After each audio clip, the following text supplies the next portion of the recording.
जीवनशिल्पच्या reprogram सिरीजमध्ये तुमचं स्वागत आहे. स्ट्रेस हा मेंटल, इमोशनल आणि फिजिकल असू शकतो. स्ट्रेस आपल्या ब्रेन बॉडीवर लॉंग टर्म इफेक्ट्स कसा टाकतो ते आज आपण पाहणार आहोत. आपण जेव्हा आपले फ्युचर आउटकम प्रेडिक्ट करू शकत नाही तेव्हा स्ट्रेस निर्माण होतो. आपण असं फील करू लागतो की आपण आपल्या सिच्युएशन्सला कंट्रोल करू शकत नाही. तुम्ही तुमच्या बाहेरील जगातल्या गोष्टींवरती कंट्रोल करू शकत नाही, पण मग हे पॉसिबल आहे का की तुम्ही तुमच्या थॉट्स, फीलिंग्स आणि आतमधल्या जगाला कंट्रोल करू शकता? मी तुमची होस्ट अमृता आणि मागच्या भागात आपण एन्शियंट मेडिटेशन बद्दल बोललो आणि प्रेझेंट मोमेंटमध्ये कसं राहायचं ते शिकलो. या एपिसोडमध्ये आपण वेगवेगळ्या टाईप्सचे स्ट्रेस आणि त्यांचे लॉंग टर्म्स इफेक्टवर जास्तीत जास्त माहिती घेणार आहोत. आणि ही शिकलेली माहिती तुम्हाला नक्कीच तुमचा स्ट्रेस मॅनेज करून तुमचं आयुष्य सुंदर करेल याची मी गॅरंटी देते. स्ट्रेसचे 3 प्रकार असतात: फिजिकल, केमिकल आणि इमोशनल. चला तर पाहूया. पहिला प्रकार फिजिकल स्ट्रेस, जसे की ट्रॉमा, ऍक्सिडेंट्स, इंजुरीज किंवा पडणे, हे सगळे फिजिकल स्ट्रेसचे उदाहरणं आहेत. दुसरा प्रकार आहे केमिकल स्ट्रेस. याची उदाहरणे म्हणजे एखादा फ्लू किंवा bacteria, viruses, blood sugar levels, toxins. आणि तिसरा प्रकार आहे इमोशनल स्ट्रेस. यामध्ये फॅमिली ट्रॅजेडी, एखादं लोन घेतलेलं किंवा loss, then single parenting, traffic jams किंवा अजून इतर इमोशनल प्रकार जे की आपल्याला इमोशनली स्ट्रेसफुल बनवतात. स्ट्रेस कोणत्याही टाईपचा असू देत, तो तुमच्या ब्रेन आणि बॉडीचं बॅलन्स बिघडवतो, त्यांना होमिओस्टॅसिस मधनं बाहेर काढतो. पण जेव्हा स्ट्रेस थोड्या वेळासाठी असतो तेव्हा काही वेळानंतर बॉडी परत त्याच्या ओरिजिनल बॅलन्समध्ये येण्यासाठी तयार होते. जगातला प्रत्येक प्राणी जेव्हा स्वतःला डेंजरमध्ये पाहतो तेव्हा तो त्याची प्रिमिटिव्ह नर्वस सिस्टीम ऑन करतो. यालाच fight or flight nervous system असे म्हणतात. आणि जेव्हा एखादी व्यक्ती किंवा प्राणी स्वतःला डेंजरमध्ये सापडल्याचं पाहते तेव्हा त्यांची बॉडी इनॉर्मस एनर्जी जनरेट करते. मग ती त्यांना फाईट करण्यासाठी, लपण्यासाठी किंवा पळून जाण्यासाठी उपयोगात येते. त्या स्ट्रेसफुल सिच्युएशन बरोबर डील करण्यासाठी तिचा उपयोग होतो, कारण त्या कंडिशनमध्ये सर्व्हाइव्ह होणं इम्पॉर्टंट असतं. जगातले सगळे पशुपक्षी शॉर्ट टर्म स्ट्रेस टॉलरेट करू शकतात. ज्या क्षणी ते स्वतःला डेंजरमध्ये पाहतात त्या क्षणी त्यांची एमर्जन्सी सिस्टीम स्विच ऑन होते. मग ॲड्रेनलिन आणि एनर्जी अगदी फास्ट प्रमाणात शरीरात तयार होतं आणि तयार होणारे केमिकल्स आपली होमिओस्टॅसिसच्या सिस्टीममध्ये फेरबदल करतात आणि मग त्या सर्व्हायव्हल मोडमध्ये ते sympathetic nervous system switch on करतात. आपले श्वास वाढतात, रक्तदाब वाढतो, रिलॅक्सेशन्स निघून जातं, आपलं ब्लड हे शरीराच्या बाहेरील भागात जास्तीत जास्त पोचवलं जातं. आतमधल्या ऑर्गन्सचं ब्लड सर्क्युलेशन कमी होतं, कारण तो क्षण पळण्याचा किंवा फाईट करण्याचा किंवा लपून बसण्याचा असतो. बऱ्याच प्राण्यांमध्ये जेव्हा ते त्या संकटातून सुटतात तेव्हा त्यांची बॉडी परत ओरिजिनल कंडिशनमध्ये येते. आता त्यांना आरामाची आणि झोपेची गरज असते.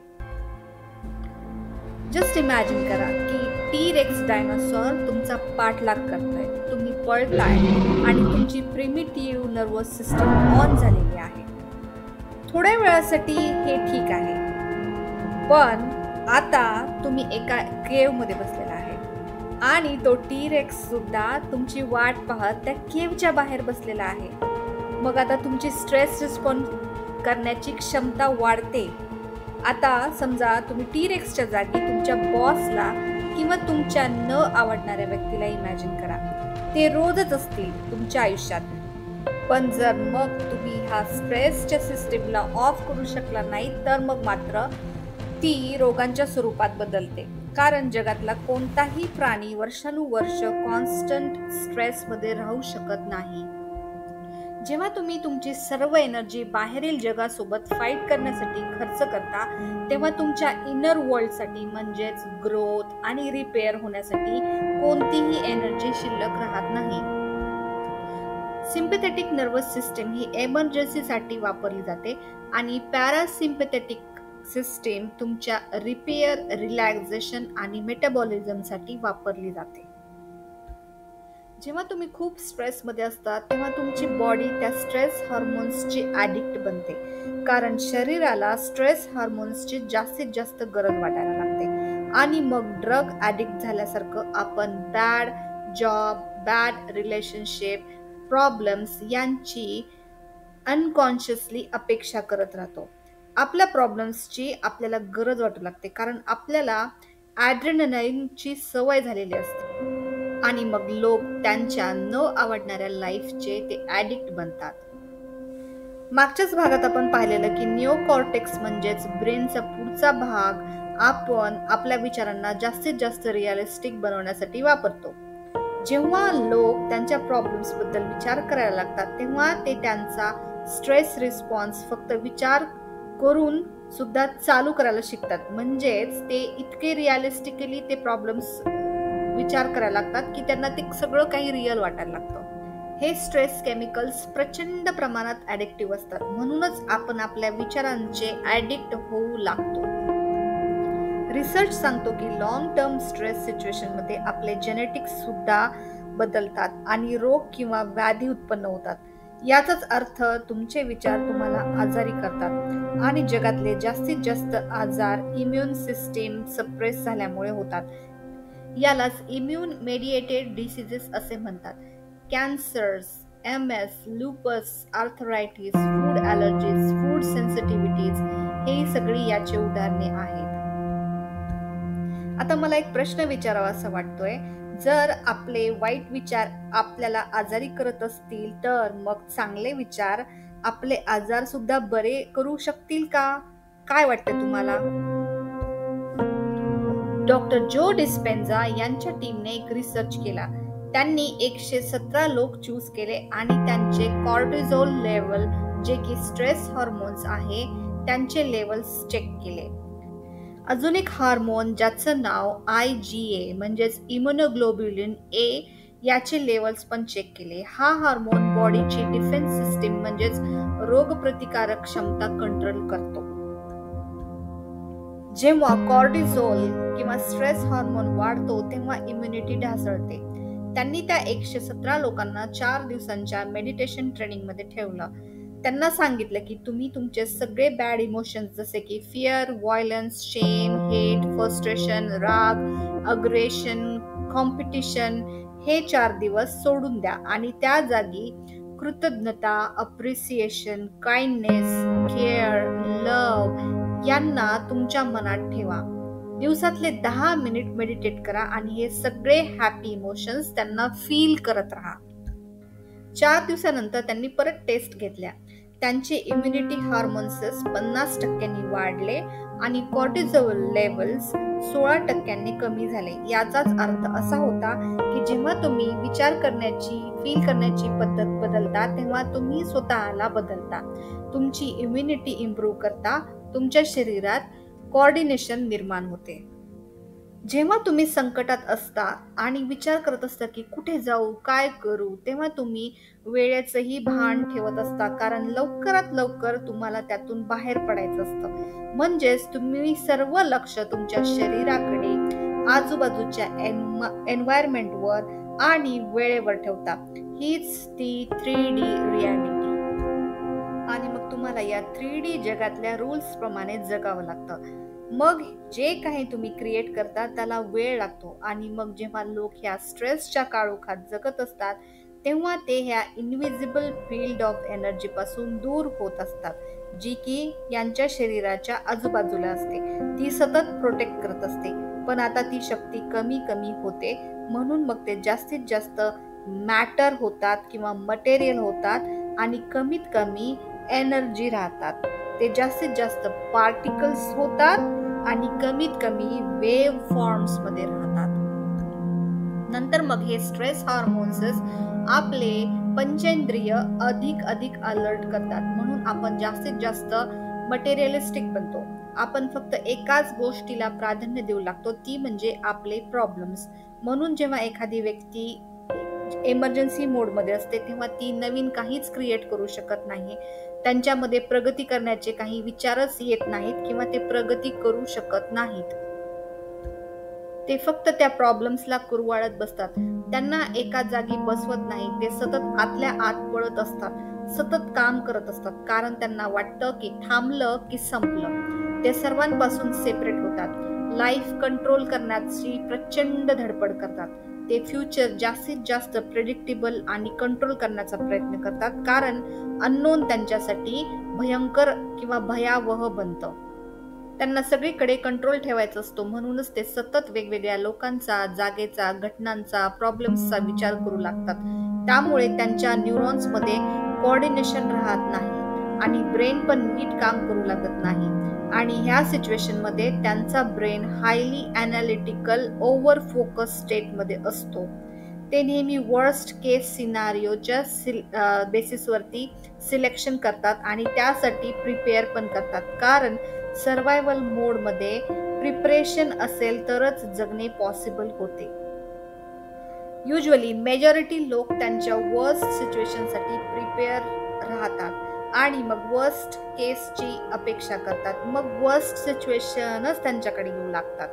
दुःखद बाब हीच आहे की जगातले 70% पेक्षा जास्ती लोक सर्वायवल मोडमध्ये जगत आहेत. जेव्हा तुम्ही प्रत्येक गोष्टीला रिॲक्ट होता तेव्हा तुमचे इमोशन्स तयार होत असतात आणि जर तुम्हाला ते कसे रेग्युलेट करायचे किंवा स्टॉप करावे हे माहीत नसेल तेव्हा तुम्ही ह्याच इमोशनमध्ये जास्तीत जास्त वेळ राहतात आणि मग तो तुमचा मूड बनतो आणि तो असाच मूड दिवसेंदिवस महिनोन्महिने राहिला की त्यांचा स्वभाव बनतो आणि तोच इमोशन वर्षानुवर्ष ठेवला की मग त्याची पर्सनॅलिटी बनते. आता तुम्हाला स्ट्रेसची प्रोसेस कळालेली आहे. जेव्हा आपण क्रॉनिक स्ट्रेसमध्ये असतो तेव्हा आपण जास्तीत जास्त मटेरियलिस्टिक असतो आणि जेव्हा आपण काही करण्यासाठी धडपड करतो तेव्हा ती सरफेस लेवलची असते, म्हणजेच material trying to change material things. म्हणून मग आपल्याला काही मिळवण्यासाठी या 5 रिसोर्सेसची गरज पडते. पहिला म्हणजे कॉम्पिटिशन, दुसरा म्हणजे फाईट, तिसरा मॅनिप्युलेट, चौथा ट्राय हार्डर आणि 5वा होप ऑर विश. तुम्ही प्रगती करू शकता पण याला प्रचंड मेहनत आणि वेळ लागतो. चला आता व्हिडिओच्या दुसऱ्या भागाला सुरुवात करूया. आता आपण क्रिएशन मोड मध्ये कसं राहायचं हे समजून घेऊ.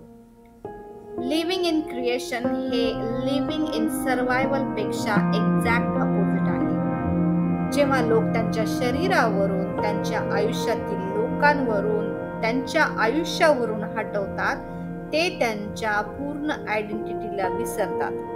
इन शॉर्ट, कशाचाही विचार करत नाहीत तेव्हा ते त्यांची सगळी एनर्जी या 3D वर्ल्डवरनं काढून सगळ्यांपासून डिस्कनेक्ट होतात. तेव्हा ते त्यांच्या ब्रेनला चेंज करत असतात. ते जेव्हा शून्य स्थितीत जातात तेव्हा त्यांचा अवेअरनेस फक्त डोळ्यांमागच्या काळोखात अनंत एनर्जीमध्ये असतो. ते अॅनलाइज, थिंकिंग करणे थांबवतात, म्हणून त्यांच्या ब्रेन मधले कोणतेही सर्किट्स ऍक्टिव्हेट होत नाहीत. त्यांच्या ब्रेन मधल्या सगळ्या ऍक्टिव्हिटी स्लो डाऊन होतात आणि ते त्यांच्या अॅनालिटिकल माइंडच्या बियॉन्ड जातात. निओ कॉर्टेक्स सप्रेस होते आणि सगळ्या स्वतःबद्दलच्या आठवणी, ज्या की आपली आयडेंटिटी असतात, त्या सर्व सप्रेस होतात. पण त्या तात्पुरत्या सप्रेस होतात. सगळ्या माहीत असलेल्या गोष्टी थोड्या वेळासाठी विसरल्या जातात. त्यांच्या ब्रेन वेव्ह स्लो डाऊन होतात आणि सडनली ब्रेनमध्ये वेगवेगळे पार्ट्स एकजुटीने, एकसंगपणाने काम करू लागतात. ब्रेनमध्ये कोऑर्डिनेशन आणि सुसूत्रता तयार होते. ब्रेन जास्ती ऑर्गनाइज व्हायला लागतो. त्याचं रिबूटिंग होत असतं, जसं काही आपल्या कम्प्युटर आपण रिस्टार्ट केल्यानंतर होत असतं. त्या शून्य स्थितीत स्ट्रेस हार्मोन्स निर्माण होणे बंद होते.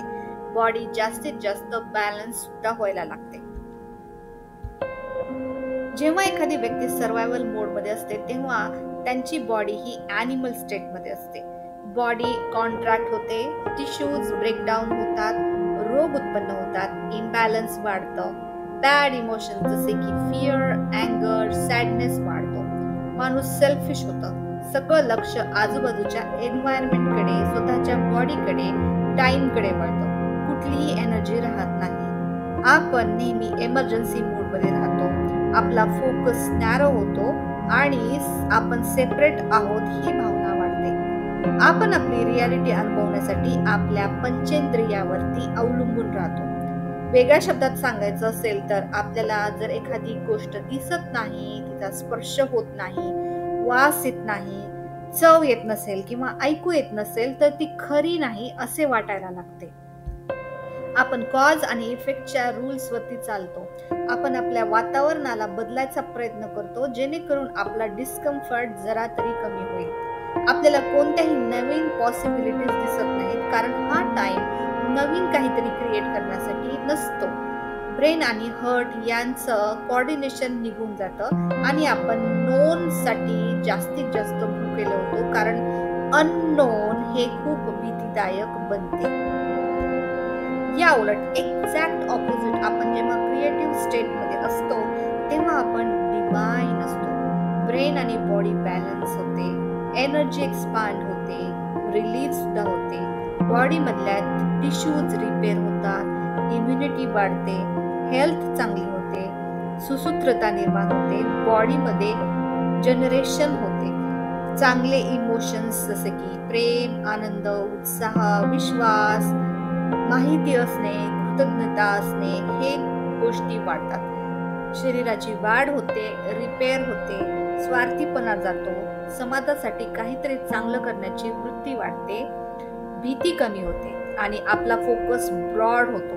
आपण जेव्हा प्रॉपरली हे ट्राय करतो तेव्हा आपण स्वतःला सेपरेट समजत नाही आणि जास्तीत जास्त लोकांशी कनेक्ट होतो, आनंदाशी कनेक्ट होतो. आपली स्वप्ने आणि इमॅजिनेशन हे खरे वाटायला लागतं, आपल्याला शांत वाटायला लागतं. आता आपण रिसिव्हिंगच्या मोडमध्ये येऊ लागतो. आपण सगळ्या पॉसिबिलिटीज कडे लक्ष देऊ लागतो. मनाला उभारी सुद्धा येते, उत्साह वाढतो. आता अननोन हे ऍडव्हेंचरस वाटायला लागते, त्याची भीती निघून जाते. मित्रांनो, आता तुम्हाला लिव्हिंग इन सर्व्हायव्हल मोड आणि लिव्हिंग इन क्रिएटिव्ह मोड मधला फरक कळलेला आहे. पुढच्या भागात आपण ब्रेन वेव्स आणि त्यांची सुसूत्रता आणि गोंधळ यांच्यातील फरक शिकणार आहोत. मी तुमची होस्ट अमृता हा भाग इथेच संपवते आणि आशा करते की लवकरच तुम्ही सर्व क्रिएटिव्ह मोड मध्ये तुमचं आयुष्य घालवाल. चॅनलला सबस्क्राईब करा आणि हे सगळे व्हिडिओज तुमच्या आवडत्या व्यक्तींबरोबर शेअर करा जेणेकरून त्यांचं पण आयुष्य सुंदर बनायला लागेल. थँक्यू.